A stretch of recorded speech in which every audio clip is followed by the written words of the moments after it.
بشيرا ونذيرا وداعيا إلى الله بإذنه وسراجا منيرا أما بعد فقد قال الله تعالى في كلامه القديم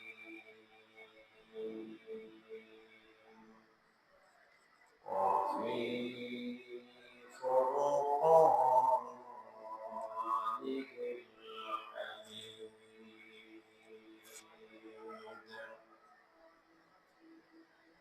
أعوذ بالله من الشيطان الرجيم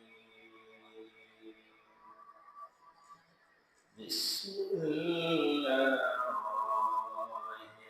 الرحمن الرحيم وإنك لعلى خلق عظيم وقال الله عز وجل في شان حبيبه مخبرا وآمرا إن الله وملائكته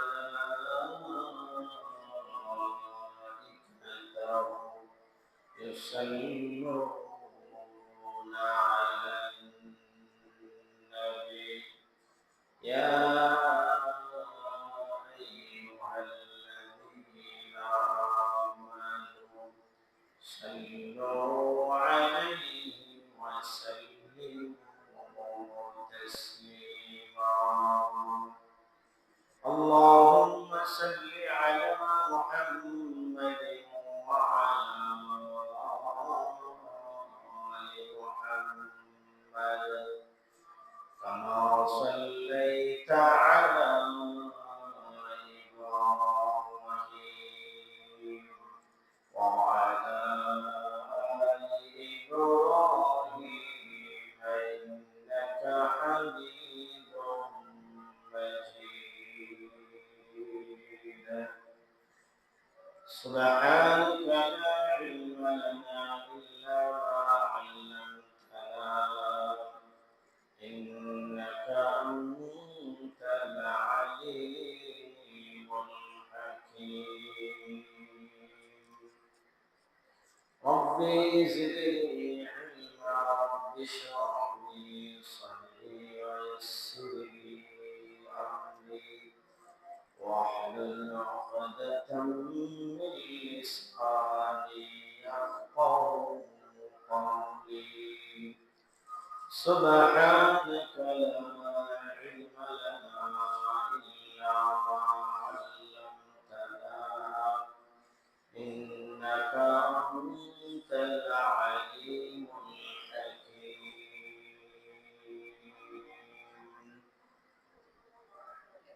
وأحسن منك لم ترقبت عيني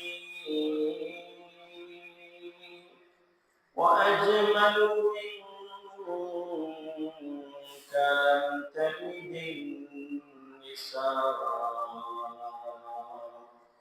خلقت مبرأ من كل عيب كأنك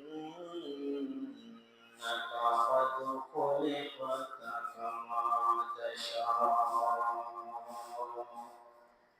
ويا صاحب الجمال ويا سيد البشر من وجهك المنير لقد نور القمر بلغ بكماله كشف الدجى بجماله حسنت جميع خصاله صلوا عليه وآله الحمد لله মহান রব্বুল আলামিনের সকল শুকরিয়া মহান রব্বুল আলামিন আমাদেরকে সুস্থ রেখে সালাতুল জুমা আদায়ের জন্য মসজিদে আসার তৌফিক দান করেছেন তাই মহান রব্বুল আলামিনের জন্য কালিমাতুশ শুকর আদায় করি আলহামদুলিল্লাহ। মুহতারাম হাজিরিন, আমরা গত জুমায় সিরাতুন নবী সাল্লাল্লাহু আলাইহি ওয়াসাল্লামের প্রথম অংশ আলোচনা করেছিলাম এবং আমরা বলেছিলাম রাসূলুল্লাহ সাল্লাল্লাহু আলাইহি ওয়াসাল্লাম তখনকার সময়ে আমাদের সবচেয়ে শ্রেষ্ঠ বংশে জন্মগ্রহণ করেছেন এবং হযরত ইব্রাহিম আলাইহিস সালাম বলেছিলেন যে আমি দুনিয়ার পশ্চিম থেকে পূর্ব পর্যন্ত ঘুরেছি, মুহাম্মদের চাইতে অধিক সম্মানিত বংশ আলাপী মানুষ আমি দেখিনি। সুবহানাল্লাহ। মুহতারাম হাজিরিন, রাসূলুল্লাহ সাল্লাল্লাহু আলাইহি ওয়াসাল্লামের বংশ পরম্পরা রাসূল থেকে নিয়ে আদম আলাইহিস সালাম পর্যন্ত তিন ভাগে বিভক্ত। প্রথমবার মুহাম্মদ সাল্লাল্লাহু আলাইহি ওয়াসাল্লাম থেকে আদনান পর্যন্ত যে নামগুলো এসেছে, এই নামগুলো নিয়ে ঐতিহাসিকদের মধ্যে কোনো মতভেদ নাই। তবে আদনানের পর থেকে নিয়ে হযরতে ইব্রাহিম আলাইহিস সালাম পর্যন্ত যে নামগুলো রয়েছে, এই নামগুলো নিয়ে প্রচুর মতামত রয়েছে এবং এ ব্যাপারে প্রায় 30টি মত উল্লেখ করেছে। সাইয়্যিদুনা ইব্রাহিম আলাইহিস সালামের পর থেকে নিয়ে আদম আলাইহিস সালাম পর্যন্ত যে নামগুলো রয়েছে ইতিহাসের মধ্যে, এগুলোর ক্ষেত্রে আহলে হাদিস তথা ইসরাঈলী রওয়ায়াতের উপর নির্ভর করতে হয়। এজন্য এই নামগুলোর ব্যাপারে সত্য মিথ্যা বলা অতি কঠিন ব্যাপার। তো আদম আলাইহিস সালাম থেকে নিয়ে হযরতে রাসূলুল্লাহ সাল্লাল্লাহু আলাইহি ওয়াসাল্লাম থেকে নিয়ে হযরতে আদম আলাইহিস সালাম পর্যন্ত ঐতিহাসিকরা যেভাবে রাসূলুল্লাহ সাল্লাল্লাহু আলাইহি ওয়াসাল্লামের বংশ পরম্পরা উল্লেখ করেছেন, মুহাম্মদ বিন আব্দুল্লাহ বিন আব্দুল মুত্তালিব বিন হাশিম বিন আব্দ মানাফ বিন হুসাই বিন কিলাব বিন মুররাহ বিন কাব বিন লুয়াই বিন গালিব বিন ফিহর বিন মালিক বিন নদর বিন কিনানা বিন খুজাইমা বিন মুদরিকা বিন ইলিয়াস বিন মুজার বিন নিজার বিন মাআদ বিন আদনান বিন উদাই বিন হামাইসির বিন সালামান বিন আউফ বিন বাউস বিন আমওয়াল বিন উবাই বিন আওয়াম বিন নাশিব বিন হিজার বিন বালদাস বিন ইয়াদলাফ বিন তাবিখ বিন জাহিম বিন নাহিশ বিন মাখি বিন আইর বিন আবকার বিন উবাইদ বিন আদ-দুআ বিন হামদান বিন সানবার বিন ইয়াসরিবি বিন ইয়াহজান বিন ইয়ালহান বিন ইরআওয়া বিন আইর বিন দিশান বিন আইসা বিন আফনাদ বিন আইহাম বিন মুকসির বিন নাহিস বিন জারিহ বিন জারিহ বিন সুমাই বিন মুজি বিন আওয়া বিন ইরাম বিন কাইদার বিন ইসমাঈল বিন ইব্রাহিম আলাইহিস সালাম বিন তারিখ। এই তারিখ ওনার নাম ছিল আজব। হযরত ইব্রাহিম আলাইহিস সালামের বাবা নাম ছিল তারিখ এবং ওনার নাম আবার আজব ছিল। বিন নাহুর বিন সারুদ বিন রাহুল বিন খালিদ বিন আবিদ বিন শারিখ বিন আরফাখশাদ বিন সাম বিন নূহ আলাইহিস সালাতু ওয়াস সালাম বিন লামিক বিন মাতুশালিহ বিন আহমুফ। আহমুফ এটা ছিল হযরত ইদ্রিস আলাইহিস সালাতু ওয়াস সালামের নাম। উনি একজন নবী ছিলেন, ওনার নাম ছিল আহমুফ। আমরা চিনি হযরত ইদ্রিস আলাইহিস সালাতু ওয়াস সালাম বিন বারিদ বিন মুহাইলাইন মাহলাইন বিন কাইনান বিন আনুশ বিন শীস বিন আদম আলাইহিস সালাতু ওয়াস সালাম। এই হলো রাসূলুল্লাহ সাল্লাল্লাহু আলাইহি ওয়াসাল্লাম থেকে নিয়ে হযরত আদম আলাইহিস সালাতু ওয়াস সালাম পর্যন্ত রাসূলুল্লাহ সাল্লাল্লাহু আলাইহি ওয়াসাল্লামের বংশ তালিকা। এবং এই সুনানে কুবরা ফিল বাইহাকির মধ্যে এই নামগুলো এনেছেন। তো মুহতারাম হাজিরিন, রাসূলুল্লাহ সাল্লাল্লাহু আলাইহি ওয়াসাল্লাম যখন দুনিয়ার মধ্যে আগমন করেছিলেন, তখন কিছু অলৌকিক কিছু ঘটনা ঘটেছিল। আমরা সাধারণত দেখি যে আমাদের দেশে কোনো মন্ত্রী এমপিরা যখন কোনো জায়গায় আসে, তখন ওনাকে ঘিরে নিরাপত্তার বিধান করা হয়, বিভিন্ন তল্লাশি চালানো হয়, ওই স্থানকে বিভিন্নভাবে পরীক্ষা নিরীক্ষা করা হয়, কারণ একজন গুরুত্বপূর্ণ ব্যক্তি আসতেছে। রাসূলুল্লাহ সাল্লাল্লাহু আলাইহি ওয়াসাল্লামের আগমনের ক্ষেত্রেও এরকম হয়েছিল। রাসূলুল্লাহ সাল্লাল্লাহু আলাইহি ওয়াসাল্লাম যখন এই দুনিয়ার মধ্যে আগমন করেছে, তখন এমন কিছু বিরল ঘটনাবলী ঘটেছিল যা ইতিপূর্বে কখনো ঘটেনি। সবচাইতে বড় যে ঘটনা ঘটেছিল, রাসূলের জন্মের প্রায় 40 অথবা 50 দিন পূর্বে, যেটাকে বলা হয় আসহাবে ফিলের ঘটনা বা হস্তিবাহীদের ঘটনা, যে আমরা সবাই জানি এটা প্রসিদ্ধ ঘটনা। যখন বাদশা আবরাহা বায়তুল্লাহর উপরে হামলা করার জন্য তার হস্তি বাহিনী নিয়ে কাবার উপরে আক্রমণ করার জন্য যখন আগমন করেছিল, আল্লাহ পাক রব্বুল আলামিন ছোট্ট ছোট্ট কিছু পাখি, আবাবিল পাখি দ্বারা তাকে ধ্বংস করে দিয়েছিলেন, তার দলবল সহ। এই ঘটনাটা ঘটেছে রাসূলুল্লাহ সাল্লাল্লাহু আলাইহি ওয়াসাল্লামের জন্মের 40 থেকে 50 দিন আগে। এটা রাসূলের আগমনের বড় একটা বার্তা। আসহাবে ফিলের ঘটনা, হস্তি বাহিনী, আবরাহার হস্তি বাহিনী সহ ধ্বংস করে দেওয়া রাসূলের আগমনের সবচেয়ে বড় একটা কি সুসংবাদ, আগাম সুসংবাদ। এরপরে আল বিদায়া ওয়ান নিহায়া 3 নম্বর খণ্ডের মধ্যে একটি রিওয়ায়াত এসেছে।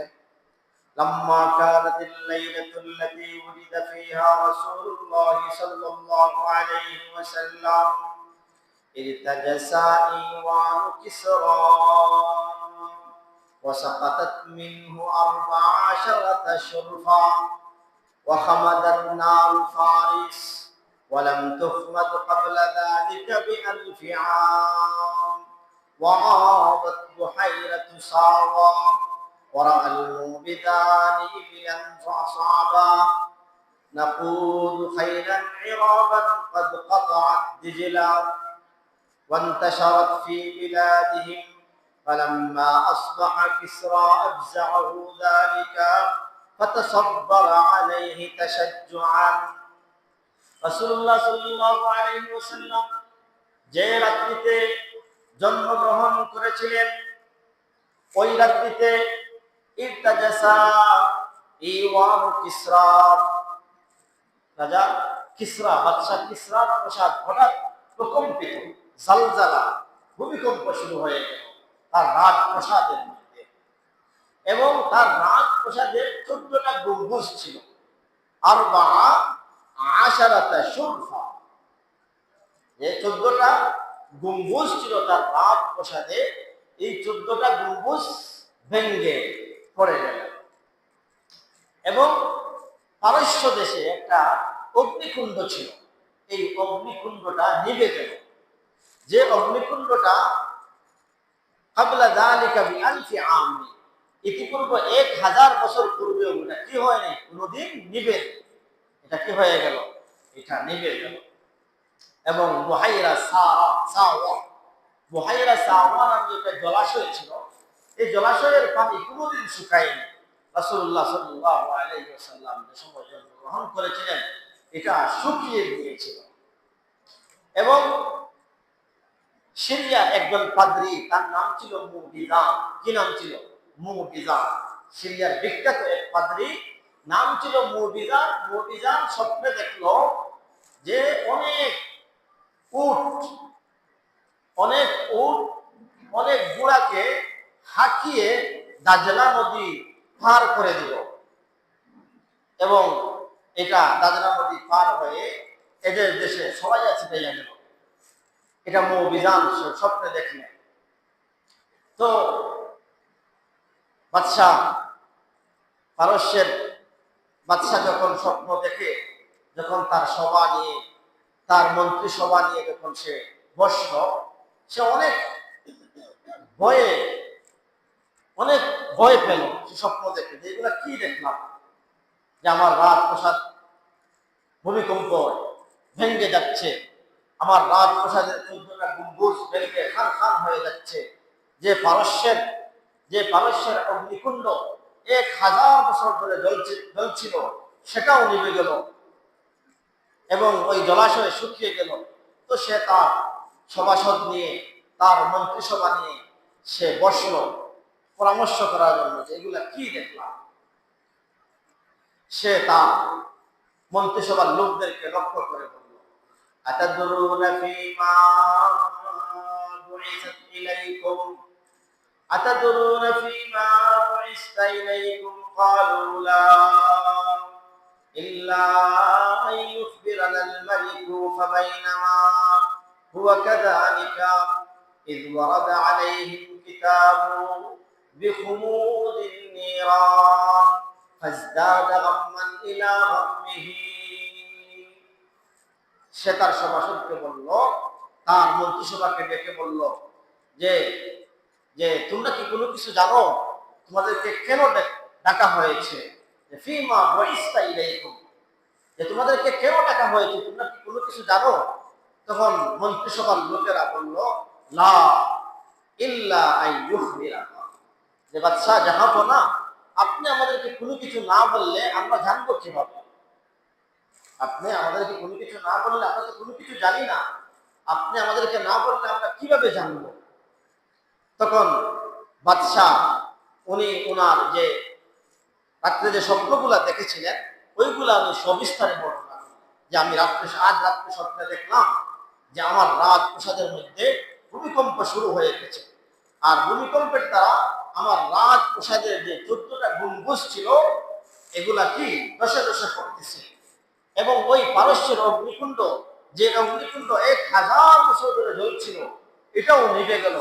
বাদশাহ তাদেরকে বললেন, ক্ষমতা অবস্থায় যে মুবিজান যে পাদ্রী ছিল, সে যে স্বপ্নে দেখেছিল যে 11টি উট, অনেকগুলো উট অনেকগুলো গুলাকে হাঁকিয়ে নিয়ে দাজলা নদী পার করে দিচ্ছে, সে তার স্বপ্ন সে মুবিজান এই পাদ্রী, সিরিয়ার পাদ্রী সবিস্তারে সে বর্ণনা করলো। যখন বাদশাহ বললেন, আচ্ছা বলো তো পাদ্রী সাহেব, মুবিজান পাদ্রী সাহেব, এইগুলা কি জন্য করছে? আর তো কোনোদিন এরকম স্বপ্ন আমিও দেখিনি, তুমিও দেখো। আর এই সবার মধ্যে থাকা অবস্থায় একটা চিঠি এসে পৌঁছল, যে চিঠির মধ্যে লেখা ছিল যে ওই অগ্নিকুণ্ড, পারস্যের ওই অগ্নিকুণ্ড, যে অগ্নিকুণ্ডটা 1000 বছর ধরে জ্বলছিল, সেটা নিভে গেছে। আগে তো স্বপ্নে দেখেছিল, বাস্তব কোনো খবর সে পায়নি, কিন্তু এই মন্ত্রিসভায় থাকা অবস্থায় এই চিঠিটা এসে পৌঁছলো তার কাছে। তখন তো সে বুঝলো যে আমি যা স্বপ্নে দেখেছিলাম তা তো বাস্তব, আমার কাছে তো চিঠি চলে এসেছে যে ওই পারস্যের অগ্নিকুণ্ড, যারা অগ্নি পূজারীরা ছিল, পূজা করতো, এটা নিভে গেছে। তখন তার ভয় আরো বেশি বেড়ে গেল। তখন সে ওই মুবিজান যে পাদ্রী ছিল তাকে বলল, আচ্ছা বিষয়টা কি, তুমি একটু বলো, তুমি তো বিভিন্ন কিতাবের পণ্ডিত, তুমি একটু বলো তো কি জন্য এইগুলা করতেছে? ইতিপূর্বে তো এরকম কোন স্বপ্ন দেখেনি, আর এই যে চিঠি এসে পৌঁছলো, এরকম চিঠি তো আর কোনোদিন আগে পৌঁছেনি, কারণ তখন এই মুজিজা পাদ্রী সে বাদশাকে বলল, বাদশাহ জাহাপনা, হয়তো আরবের ইয়াসরিব এলাকায়, আরবের মক্কা এলাকায়, আরবের ওই এলাকায় হয়তো কোনো একটা আশ্চর্যজনক ঘটনা ঘটে যাচ্ছে, যা ইতিপূর্বে কখনো ঘটেনি। আর এই এর আগাম সংবাদ, এর আগাম খবর আমাদের কাছে এসে পৌঁছতেছে। আমরা এই শব্দের মাধ্যমে এগুলা দেখতেছি। হয়তো আরবের মধ্যে এরকম কোন ঘটনা ঘটবে, যে ঘটনাটা আপনার এই সমস্ত বাদশাহী যাওয়ার কারণ হবে, আমার মনে হইতেছে। এটা মুজিজান পাদ্রী বলল। তোমার করম হাজির, এর থেকে কি বুঝলাম? রাসূলুল্লাহ সাল্লাল্লাহু আলাইহি ওয়াসাল্লামের আগমন উপলক্ষে যে সমস্ত ইহুদি খ্রিস্টানরা ছিল, এদের ধর্মের যে অবসান হয়ে যাইতেছে, এটার একটা সুসংবাদ। এদের ধর্মের অবসান হওয়া, এদের এই সমস্ত রাজপ্রাসাদ ভেঙে পড়া, এই সমস্ত অগ্নিকুণ্ড নিভে যাওয়া, এটা রাসূলুল্লাহ সাল্লাল্লাহু আলাইহি ওয়াসাল্লামের জন্মের একটা সুসংবাদ। জন্মের কি সুসংবাদ? যে একজন মহান একজন ব্যক্তি দুনিয়ার মধ্যে আগমন করতেছেন। আল্লাহ পাক রব্বুল আলামিন এদেরকে আগাম সুসংবাদ দিয়ে দিচ্ছেন যে তোমাদের দিন শেষ, তোমাদের কি দিন শেষ।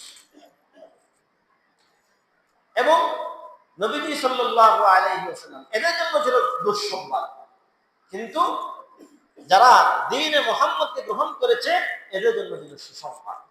এইভাবে নবীজি সাল্লাল্লাহু আলাইহি ওয়াসাল্লামের আম্মা জান হযরত আমেনা অনেক কিছু স্বপ্ন দেখলেন, যে অলৌকিক স্বপ্নগুলো উনি দেখলেন, ইতিপূর্বে কোনোদিন কি করেননি, স্বপ্নে দেখেননি।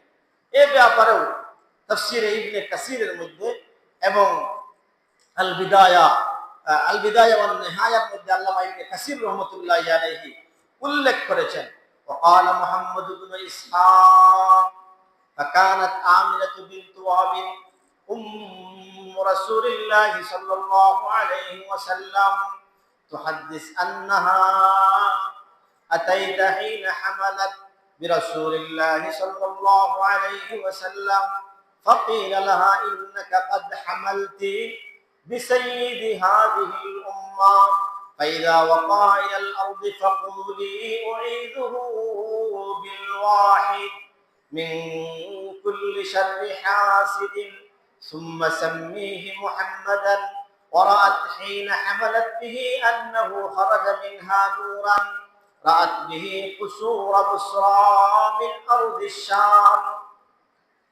রাসূলুল্লাহ সাল্লাল্লাহু আলাইহি ওয়াসাল্লাম যখন আমেনার গর্ভের মধ্যে, যখন হযরত আমেনা রাসূলুল্লাহ সাল্লাল্লাহু আলাইহি ওয়াসাল্লামকে গর্ভে ধারণ করলেন, ওনাকে কে যেন বলল, স্বপ্নের মধ্যে ওনাকে কে যেন সংবাদ দিচ্ছে, ইন্নাকি ক্বাদ হামালতি বিসাইয়্যিদি হাযিহিল উম্মাহ, হে আমেনা তুমি কি জানো তুমি কাকে তোমার পেটের মধ্যে ধারণ করতেছো, কাকে তোমার গর্ভে নিয়েছো? উনি হলেন এই উম্মতের সরদার। সুবহানাল্লাহ। ইন্নাকি ক্বাদ হামালতি বিসাইয়্যিদি হাযিহিল উম্মাহ, যে এমন এক ব্যক্তিকে তুমি তোমার গর্ভে নিয়েছো, তোমার পেটে ধারণ করেছো, উনি হলেন এই উম্মতের কি সরদার। আল্লাহ রাসূল সাল্লাল্লাহু আলাইহি ওয়াসাল্লামের সম্মানিতা মাতা আমেনাকে স্বপ্নে এই সুসংবাদ দেওয়া হলো। ফাইদা ওয়াকা ইলাল আরদি ফাকুলি, হে আমেনা, সে যখন দুনিয়ার মধ্যে শুভাগমন করবে, সে যখন ভূমিষ্ঠ হবে, তখন তুমি বলিও ওয়াইযুহু বিল ওয়াহিদ, ওয়াইযুহু বিল ওয়াহিদ মিন শাররি কুল্লি হাসিদিন, হে আল্লাহ, হে মহান সত্তা, আমি আমার এই ছেলেকে সর্বপ্রকার হিংসুকের হিংসা থেকে তোমার আশ্রয় দিচ্ছি, সব ধরনের বিপদ আপদ থেকে তোমার আশ্রয় দিচ্ছি, তুমি এই কথা বলিও।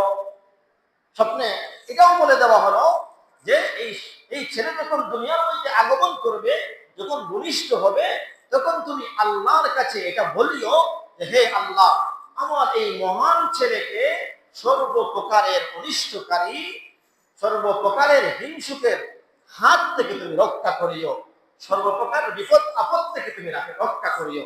এটা তুমি বলিও সে ভূমিষ্ঠ হওয়ার পরে। এরপরে আবার বলছেন সুম্মা সাম্মিহি মুহাম্মাদান, নাম নাম পর্যন্ত বলে দিয়েছেন এবং তার নাম রাখিও মুহাম্মদ। কাকে বলতেছেন? হযরত আমেনাকে, তার নাম রাখিও মুহাম্মদ।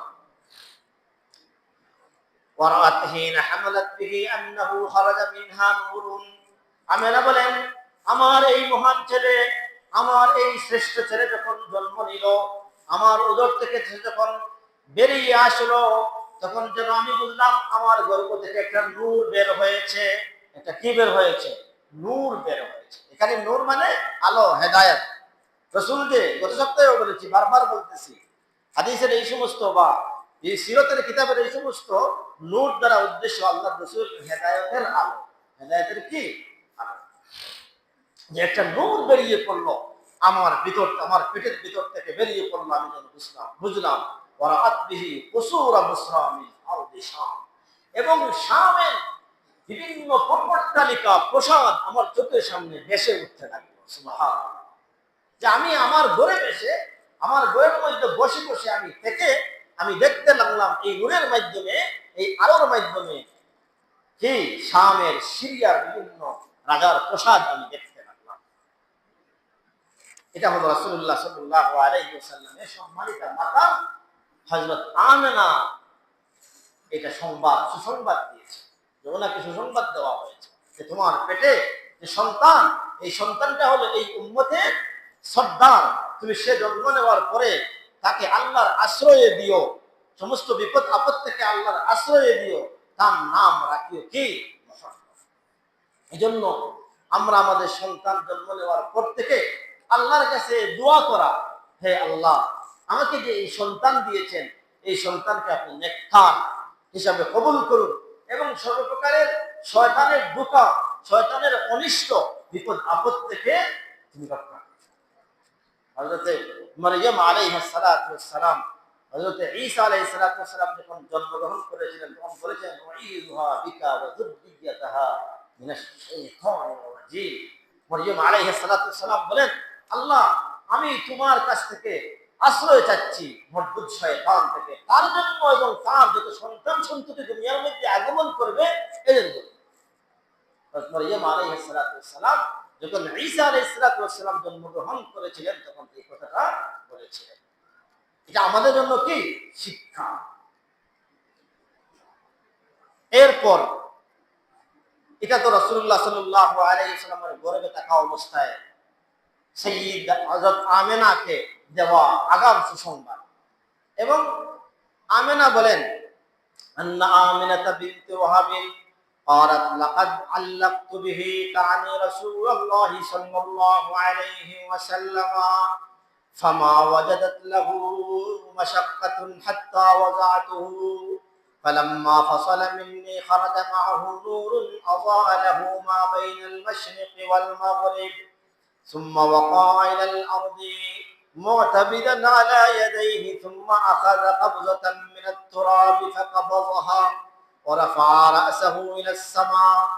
হযরত আমেনা বলেন আমার এই ছেলে যখন আমার পেটে ছিল, তখন পেটে থাকার কারণে মহিলারা যেরকম ভাবে কষ্ট অনুভব করে, একটা সন্তান পেটে আসার পর মহিলাদের অনেক কষ্ট হয়, উঠতে পারে না, বসতে পারে না, ঠিকমতো খাইতে পারে না, ঘুমের মধ্যেও থাকলে হঠাৎ করে ঘুম ভেঙে যায়, কারণ সন্তানটা পেটে নড়াচড়া করে, এদিক থেকে মানে এদিক দিয়ে ঘুষি দেয়, হাত দেয়, পাও দিয়ে নাড়াছাড়া করে, এতে মায়ের অনেক কষ্ট হয়। কিন্তু আমেনা বলেন না, আমার ছেলে মুহাম্মদ যে আমার পেটে ছিল আমি বুঝতেই পারি না। সুবহানাল্লাহ। একটা সন্তান যে পেটে আছে এটা আমি কখনো অনুভব করি, এরকম আমি স্বাভাবিক ছিলাম একবারে জন্মের আগ পর্যন্ত। বলেন যে আমার কোনোদিন তাকে পেটে নেওয়ার কষ্ট আমি কি করিনি, অনুভব করিনি। সে যখন আমার গর্ভ থেকে যখন সে ভূমিষ্ঠ হলো, তখন দেখলাম যে একটা নূর আলো পশ্চিম থেকে পূর্ব পর্যন্ত আলোকিত করে দিয়েছে। সুবহানাল্লাহ। পূর্ব থেকে পশ্চিম পর্যন্ত আলোকিত করে দিয়েছে। এবং আমার এই ছেলে যখন দুনিয়ার মধ্যে ভূমিষ্ঠ হয়, তখন তার দুই হাত জমিনের উপর ভর দেওয়া অবস্থায় ছিল। ভর দেওয়ার, এবং সে এক মুষ্টি মাটি হাতে নিয়ে আসমানের দিকে মুখ তুলে তাকাই। ভূমিষ্ঠ হওয়ার পরে অবস্থাটা কি ছিল, যে দুই হাত মাটির উপরে ভর দেওয়া ছিল এবং মাটি এক মুষ্টি মাটি হাতে নিয়ে সে আসমানের দিকে তাকিয়ে থাকে। এই হলো আমার এই শ্রেষ্ঠ সন্তান, আমার এই সেরা সন্তান ভূমিষ্ঠ হওয়ার সময় এই ঘটনা। তাহলে রাসূলুল্লাহ সাল্লাল্লাহু আলাইহি ওয়াসাল্লাম যখন ওনার মায়ের গর্ভে ছিলেন, অন্যান্য শিশুদের মতো না, ওনার গর্ভে থাকার ব্যাপারটা ছিল এক ব্যতিক্রম ধর্মী। কি ছিল? ব্যতিক্রম ধর্মী ছিল। এরপর আল্লাহর রাসূল সাল্লাল্লাহু আলাইহি ওয়াসাল্লাম তো ভূমিষ্ঠ হলেন। রাসূলের পিতার ব্যাপারে বলা হয় যে রাসূলুল্লাহ সাল্লাল্লাহু আলাইহি ওয়াসাল্লামের পিতা ওনার জন্মের আগে ইন্তেকাল করেছেন। ওনার জন্মের আগে কি করেছেন? আব্দুল্লাহ খাজা আব্দুল্লাহ ইবনে আব্দুল মুত্তালিব, আল্লাহ রাসূলের তো দাদার নাম ছিল আব্দুল মুত্তালিব, বাবার নাম ছিল আব্দুল্লাহ। উনি রাসূলের জন্মের পূর্বে উনি কি করেছেন? ইন্তেকাল করেছেন। এই ব্যাপারে আন্না উম্মাহু হিনা হামালাত বিহি তুফি আবুহু আব্দুল্লাহ হুয়া হামলুম ফি বাতনি উম্মিহি আলাল মাশহুর। প্রসিদ্ধ মত অনুযায়ী রাসূলুল্লাহ সাল্লাল্লাহু আলাইহি ওয়াসাল্লাম যখন ওনার মায়ের গর্ভে ছিলেন তখন ওনার পিতা কি করেন? ইন্তেকাল করেন। কেমন আগে ইন্তেকাল করেছেন? গর্ভে ভূমিষ্ঠ হওয়ার কেমন আগে ইন্তেকাল করেছেন? এ নিয়ে আবার বিস্তর কি রয়েছে? ইখতিলাফ মতানৈক্য রয়েছে। তবে এটা মশহুর প্রসিদ্ধ মত হলো যে রাসূলুল্লাহ সাল্লাল্লাহু আলাইহি ওয়াসাল্লামের জন্মের আগে ওনার পিতা ইন্তেকাল করেছেন। উনি এতিম হয়ে দুনিয়ার মধ্যে কি করেছেন? আগমন করেছেন। এবং রাসূলুল্লাহ সাল্লাল্লাহু আলাইহি ওয়াসাল্লামের বাবার ইন্তেকালের ব্যাপারে একটা রিওয়ায়াত এসেছে, খারাজা আব্দুল্লাহ ইবনে আব্দুল মুত্তালিব ইলা শাম ইলা গাজ্জাতা ফি ইরিন মিন ইরাত কুরাইশ। রাসূলুল্লাহ সাল্লাল্লাহু আলাইহি ওয়াসাল্লামের সম্মানিত পিতা হযরত আব্দুল্লাহ উনি সিরিয়ার ব্যবসায়ী কাফেলাদের সাথে সিরিয়ার মধ্যে মাল নিয়ে গিয়েছিলেন। উনি ব্যবসায়ী ছিলেন, সিরিয়ার ব্যবসায়ী কাফেলাদের সাথে সিরিয়ায় চলে গিয়েছিলেন। সিরিয়ায় উনি ওনার মাল বিক্রি করে যখন আরো মাল নিয়ে যখন রওনা দিলেন, আরো মাল নিয়ে যখন কাফেলাদের সাথে রওনা দিলেন, ফারাগু মিন তিজারাতিহিম সুম্মা ইনসারাফু ফামাররু বিল মাদিনাতি। যখন মদিনা অতিক্রম করতেছিলেন তখন তার মাতুল গোষ্ঠী বনি আদি ইবনে নাজ্জারের কাছে যখন যান, মদিনায় ওনার মাতুল মানে মায়ের গোষ্ঠী ছিল, এই গোষ্ঠীর নাম ছিল আদি ইবনে নাজ্জার। যখন সেখানে যান, সেখানে গিয়ে উনি অসুস্থ হয়ে পড়েন। সিরিয়া থেকে ফেরার পথে মদিনায় ওনার নানার বাড়িতে যখন গেলেন, সেখানে গিয়ে অসুস্থ হয়ে পড়লেন এবং 1 মাস অসুস্থ অবস্থায় ছিলেন। 1 মাস ছিলেন অসুস্থ অবস্থায় ছিলেন। 1 মাস অসুস্থ থাকার পর তিনি ইন্তেকাল করলেন। ইন্না লিল্লাহি ওয়া ইন্না ইলাইহি। তখনকার সময়ে তো আর খবর পাওয়ার কোনো যোগাযোগ নাই। আব্দুল মুত্তালিব ওনার ছেলের জন্য অপেক্ষা করতেছেন। হ্যাঁ, তো যখন কাফেলারা এক পর্যায়ে মক্কায় এসে পৌঁছলো তখন তিনি জিজ্ঞাসা করলেন, তোমরা সবাই চলে আসলে, আমার ছেলে কোথায়? আমার ছেলে আব্দুল্লাহ কোথায়? তখন তারা বলল যে আমরা তো ওনাকে ওনার মায়ের গোষ্ঠীর মধ্যে আমরা রেখে এসেছি, উনি তো আমাদের সাথে আসেন নাই। তখন আব্দুল মুত্তালিব ওনার আরেক ছেলে, ওনার নাম ছিল হারিস, ওনাকে পাঠাইলেন খবর নেওয়ার জন্য। হারিস ওনার ভাইয়ের খুঁজে সুদূর মদিনায় চলে গেলেন। আমরা সবাই জানি মক্কা থেকে মদিনার প্রায় 500 মাইল, 500 মাইল রাস্তা। কিলোমিটারের হিসাবে প্রায় আরো অনেক হবে, প্রায় 700-750 কিলোমিটার বা এর চাইতে বেশিও হবে, 500 মাইল। কারণ মাইলের দূরত্ব বেশি কিলোমিটার থেকে। তো সে সময় তো আর যানবাহন গাড়িগুলা ছিল না, কেউ উঠে যাইতো, কেউ ঘুরায় যাইতো। তো ওনারা চলে গেলেন, যখন গিয়ে পৌঁছলেন তখন খবর পাইলেন আব্দুল্লাহ ইন্তেকাল করেছেন। আব্দুল্লাহ এবং ওনাকে দাফন কাফন সবকিছু সম্পন্ন করে দিয়েছেন। ওনারা যখন ব্যথিত মনে আবার মক্কায় ফিরে আসলেন, ফিরে এসে বাবা আব্দুল মুত্তালিবের কাছে হারিস বলেন, আব্বাজান অবস্থা তো এইরকম, আমাদের ভাইকে ইন্তেকাল করেছে। আব্দুল মুত্তালিব সুখে হতো, পুরা ফ্যামিলি ওনার ছেলে মেয়ে সবাই সুখে হতো। যে একটা বাচ্চা গর্ভে আছে, সে কি এতিম অবস্থায় দুনিয়ার মধ্যে আগমন করবে, সবাই দুঃখিত, সবাই সুখী সুখাহত। তো রাসূলুল্লাহ সাল্লাল্লাহু আলাইহি ওয়াসাল্লাম যাই হোক এই দুনিয়ার মধ্যে কি হলেন, আগমন করলেন। আল্লাহ রাসূল সাল্লাল্লাহু আলাইহি ওয়াসাল্লাম যখন আগমন করেন, এই মাসটা কোন মাস ছিল, এই দিনটা কোন দিন ছিল, এই তারিখটা কোন তারিখ ছিল, এ ব্যাপারে আমাদের মধ্যে যে প্রসিদ্ধ যে মত, প্রসিদ্ধ, দেখেন একটা হলো প্রসিদ্ধ, একটা হলো বিশুদ্ধ। শব্দ কয়টা? দুইটা। একটা হলো প্রসিদ্ধ, একটা হলো বিশুদ্ধ। প্রসিদ্ধ কিন্তু প্রসিদ্ধ কিন্তু বিশুদ্ধ নয়, আর বিশুদ্ধ কিন্তু প্রসিদ্ধ না। তো প্রসিদ্ধ মত হলো রবিউল আউয়াল মাসের 12 তারিখ সোমবার। আমরা সবাই জানি না যে রবিউল আউয়াল মাসের 12 তারিখ সোমবার রাসূলুল্লাহ সাল্লাল্লাহু আলাইহি ওয়াসাল্লাম এই দুনিয়ার মধ্যে আগমন করেছেন। এটা হলো প্রসিদ্ধ মত, আপনারা সবাই জেনে রাখবেন। আর বিশুদ্ধ মত হলো 8ই রবিউল আউয়াল। বিশুদ্ধ মত হলো কি? 8ই রবিউল আউয়াল। এজন্য প্রসিদ্ধ হইতে পারে, ভুলটাও প্রসিদ্ধ হইতে পারে, ভুলটাও কি হইতে পারে? প্রসিদ্ধ হইতে পারে। এজন্য বিশুদ্ধ হলো 8ই রবিউল আউয়াল। এবং শুধু 8 রবিউল আউয়াল নয়, এ ব্যাপারে আরো অনেক মতামত এসেছে। তো আল্লাহ রাসূল সাল্লাল্লাহু আলাইহি ওয়াসাল্লাম আমাদের মধ্যে যেটা প্রসিদ্ধ আছে, যেমন রবিউল আউয়াল মাসের 12 তারিখ সোমবার, এই দিন আমাদের করণীয় কি? এটা সামনে আসতেছে, যে দিনটা কি আসতেছে? সামনে আসতেছে। এই দিন সম্পর্কে আমাদের করণীয় কি? ইসলাম এই দিনের ব্যাপারে কি শিক্ষা দিয়েছে? এই দিনের ব্যাপারে ইসলাম কি শিক্ষা দিয়েছে যে আমরা জশ্নে জুলুসে ঈদে মিলাদুন নবী করব? বলেন না, এটা ইসলামের শিক্ষা? এটা ইসলামের শিক্ষা নয়। রাসূলের জন্ম উপলক্ষে জশ্নে জুলুসে ঈদে মিলাদুন নবী করা এটা বিদআত। গত সপ্তাহেও এই নিয়ে আলোচনা করেছি। এজন্য এই ব্যাপারে একটা রিওয়ায়াত হলো আন আবি কাতাদাহ আল আনসারী রাদিয়াল্লাহু তাআলা আনহু। আমরা সবাই মুসলমান, আমরা আদর্শ অনুসরণ করব। প্রথমে আমরা দেখব নবী সাল্লাল্লাহু আলাইহি ওয়াসাল্লাম কি করেছেন, এটা দেখব।